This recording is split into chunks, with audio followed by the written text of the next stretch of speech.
minding my own business, having my tea. You want to take my picture? Excuse me, sir, can I take your picture? Why? For a project I'm working on. What project? See, I left you. You have to find a way to engage that person quickly so that they stay. I'm working on a project on boom, and I'd like for you to be a part of it. Like, it's quick. So they go, oh really? Word? And you're like, yes. And of course, this is going to be closer. They know we're taking pictures today. This is not next week. It's right now. And then hopefully, if they're nice like me, they're like, oh, definitely. What pose do you want? You want Vogue? You'll get your picture.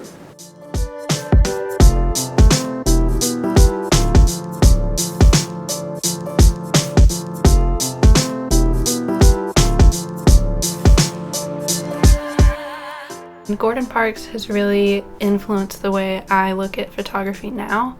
If you had asked me a few months ago who Gordon Parks was, I honestly wouldn't have been able to tell you. But learning more about him, I have found that he is an amazing photographer who can do great things, and the way he views social comment and brings that through in his photos is just amazing to me. I think a great example of that is my favorite photo personally by him, the colored entrance photo with the woman and her child standing there. I think that is a great representation of society and the way it was, and maybe even the way it was today. And I just think Gordon Parks has a very profound talent for bringing out social comment through his pictures. Gordon Parks photographed things that you hear about but you don't really see. I think when you hear about these times of the civil rights era, they don't really seem real, but his photographs brought them to life and made you realize that this was a time in our history, and that's why I think his photographs were so impactful. I think Gordon Parks is such an impactful photographer because he has inspired many other human activists to start getting their word out through photography. When I went to the Gordon Parks exhibit, it was amazing. This person didn't want to just stand by and let things happen. He called attention to the problems in the world. He didn't care if no one wanted to see it, or if people didn't want to think about how people that were black didn't have the equal rights as everyone else.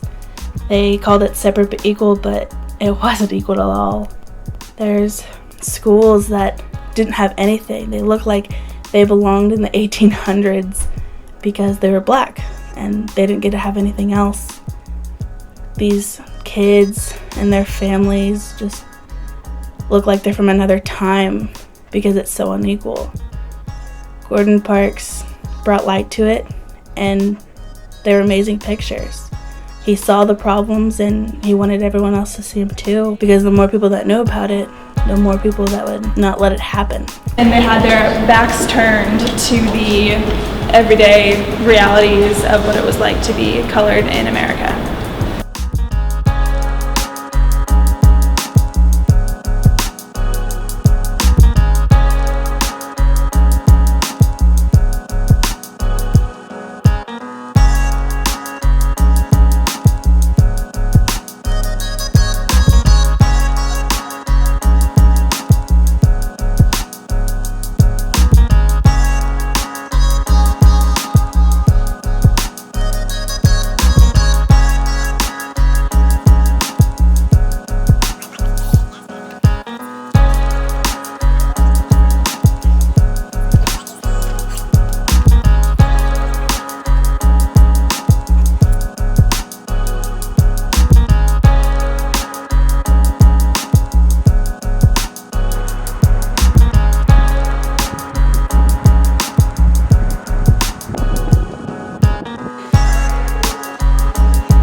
My view on social comment is a very subtle view. I like being able to look at the picture and like thinking of the story and like the background that the photographer had to go through. The social comment pictures are really interesting to me just because each one of them has a purpose and a point behind them. I think that a social comment can mean a lot of different things to a lot of different people, and that's why it's so important that people go out and they try to take social comment pictures, because it shows where everybody's like background is coming from and what everybody's thinking can be completely different on these issues, and I think that's why it's so important.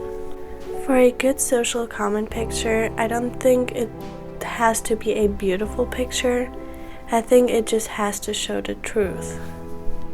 To shoot this assignment, I went downtown with a friend, and I think in downtown Wichita you see a lot of things that you wouldn't normally see in like Andover, and it just kind of opens your eyes to the way other people are living, and I think that's the whole point of a social comment, is just to raise awareness about something and to make a statement.